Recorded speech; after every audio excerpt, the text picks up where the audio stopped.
Welcome to Donmar TV News Channel. Okay, magandang hapon sa inyong lahat. It's 2:30 in the afternoon here in the Philippines at pag-usapan natin itong si Presidente Bongbong Marcos.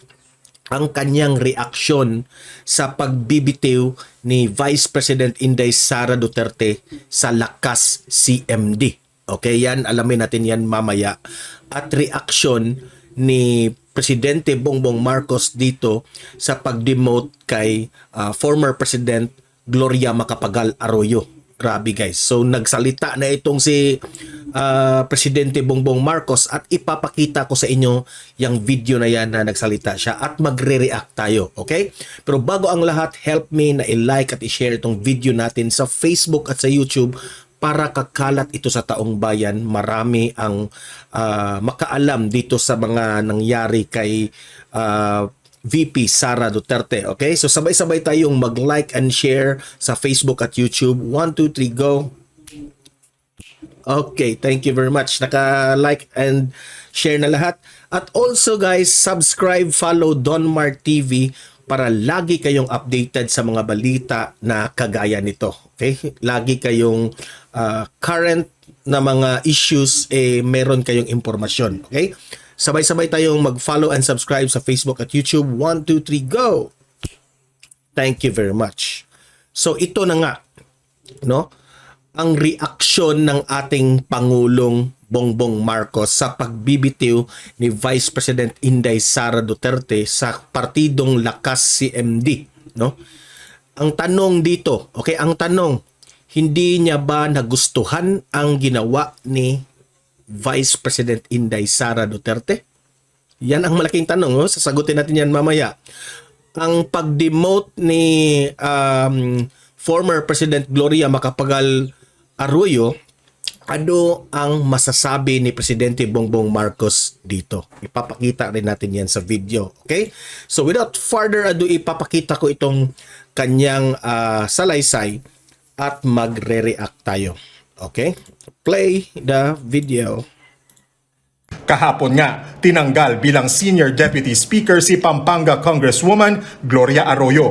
Sa kabila ng demotion kay Arroyo, wala raw nakikitang kakaiba rito ang Pangulo. Sa panayam kay PBBM sa Pugudpud, Ilocos Norte, sinabi ng Pangulo na ang lahat ng ito ay bahagi lang ng reorganization sa Kongreso. Prerogatibo raw ito ng House Speaker. Nangyayari talaga yan. I don't think not any of us know Listen carefully, ha? what it all means. Where the chips will fall after all of this reorganization. But I don't think it is. I think we should also be careful to not read too much into it. Sabi niya, ha, let's be careful not to read too much o mag-a-analyze ka ng kung ano-ano para ka ng praning. I really see it just as a run-of-the-mill. It comes once in a while, a run-of-the-mill na reorganization na ginagawa sa House. Hindi na rin daw dapat bigyan pa ng ibang kahulugan ang pagbibitiw ni Vice President Sara Duterte mula sa partido ni Arroyo na Lakas CMD. Malinaw naman daw kasi ang pahayag ng bise. Very simple, exactly as he says. Alam mo naman si Inday Sara is very plain spoken. Kung ano yung sinabi niya, yun ang ibig sabihin niya. She has too much work to do. That she cannot be involved in any of this. She cannot allow herself to be distracted. That's the way I read it. Kahapon nga.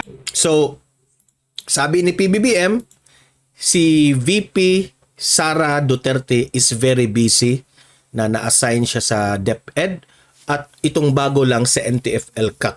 Okay? So ang tanong dito ngayon, kung nagugustuhan ba ni PBBM yung ginawa ni Vice President Inday Sara Duterte? Nagalit ba siya? Okay? Nagustuhan niya ba ang ginawa ni VP Sara? Okay? So syempre naman, hindi, 'di ba? Hindi niya parang hindi niya nagustuhan dahil hindi ibig sabihin ayaw niya si Inday Sara, hindi ibig sabihin na ang VP mali yung ginawa ni VP Sara, hindi yun ibig sabihin ganyan. Okay? Ang ibig sabihin PBBM is sad na nangyari ito, no? Pero nire-respeto ni Presidente Bongbong Marcos ang desisyon ni Vice President Inday Sara Duterte. Okay? Ang reaksyon ni Presidente Bongbong Marcos dito ay wag haluan ng malisya kung ano man ang mga sinasabi ni Vice President Inday Sara Duterte. Okay?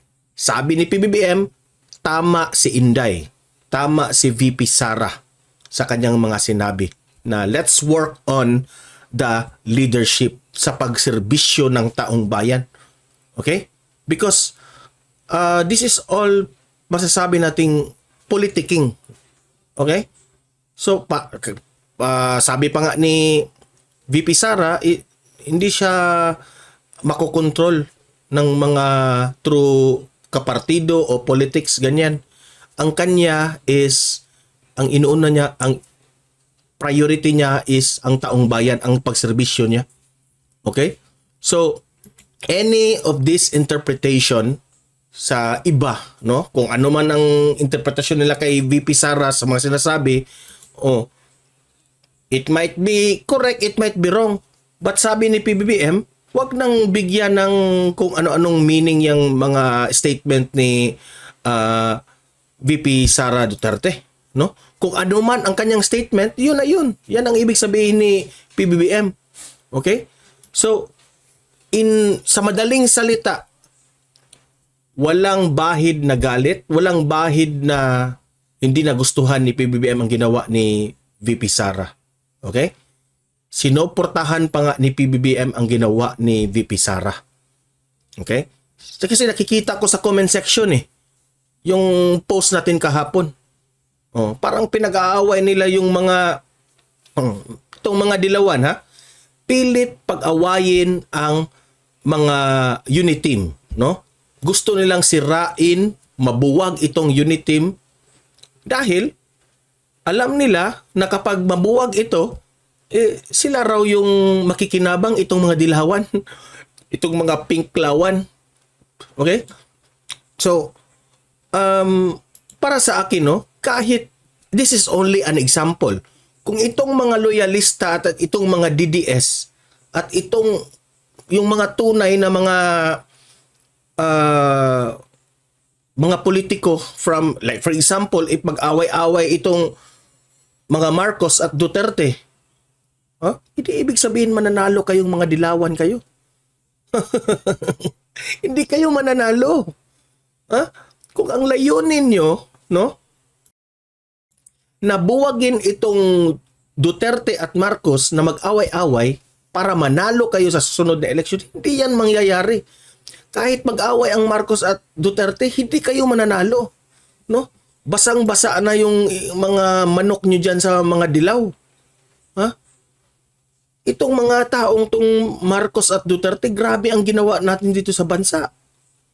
Grabe ang pag-unlad. So, yung mga sulsul dyan ng mga dilawan sa comment section, kung ano mang yung mga sinasabi dyan na, yan, nag-aaway-aaway na, yung unit team, ganun, ganyan. Especially yung mga supporters ni Mayor Isko Moreno na nagpapanggap na Duterte supporters dyan. Kayo yung number one na bumabatikos dyan. Hindi kayo tunay na DDS Hindi kayo tunay na Duterte supporters. Nag-aabang lang kayo na mabuwag ang mga Marcos at Duterte. Hindi pa rin kayo mananalo yung Isko Moreno nyo. Hindi yan mananalo. Yung mga dilaw, yung kay Leni Robredo, hindi kayo mananalo. Trust me. Basang-basa na kayo sa mga ginagawa nyo. No? Pasaway kasi kayo sa during elections. Tinitira nyo, sinisiraan nyo ang mga Marcoses the time sa election. Si Isko. Todo ang sira niya kay PBBM at the time sa election. Hindi yun makakalimutan ng mga loyalista. Ano ginawa ni Isko kay former President Duterte? Binabanatan rin niya si Duterte. Makakalimutan ba yan ng mga DDS? Hindi. Di ba? So, kahit mag-away pa ang Marcos at DDS, it's clear na hindi pa rin kayo mananalo. It's clear na itong si Vice President Inday Sara Duterte is ayaw ng toxic. Kaya tumiwalag siya dyan sa Lakas CMD. Kasi parang nag-aagawa ng power eh. Action speaks louder than words. Ang pagbibitiw ni Vice President Inday Sara Duterte sa Lakas CMD, it only shows na hindi siya makokontrol kahit sino. Hindi siya makokontrol sa kanyang partido. Okay? Nagpapasalamat man siya dito sa partido na ito na tinulungan siya during the elections na pareho ang kanilang layunin na tumulong at magserbisyo sa taong bayan. Ngunit, pag merong mga ganyang bagay na nagiging toxic na, a-action na kaagad itong ating Vice Presidente. Okay? Umiiwas lang itong si Vice President Inday Sara Duterte sa mga ganito. Okay? Ang importante ni Vice President Inday Sara Duterte ay ang pagserbisyo sa taong bayan at pagserbisyo sa ating bansa.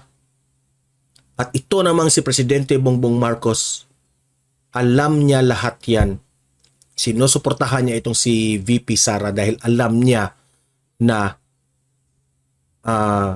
itong ating Vice Presidente ay may word of honor ito. No?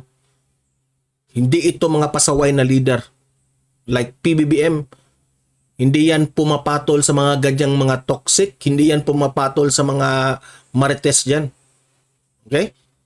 So alam nyo, this kind of leaders, PBBM at itong si VP Sara Duterte, ang focus nito, layunin nila as a leader is to help the taong bayan.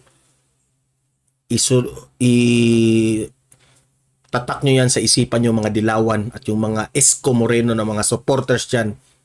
Hindi kagaya sa inyo, puro lang kayo pambabatikos. Okay? So kayong mga audience ko dito, libre kayong mag-comment, mag-react sa ating topic ngayon tungkol dito. Pag-usapan natin ito sa comment section. Okay? Walang personalan. Opinion ko ito. Magmahalan tayo. Mahalin natin ang Pilipinas. Okay? So guys, like and share this video para kakalat ito sa taong bayan. Subscribe, follow Don Mar TV para lagi kayong updated sa mga balita na kagaya nito. Okay? See you in my next video. Have a great day. God bless inyong lahat.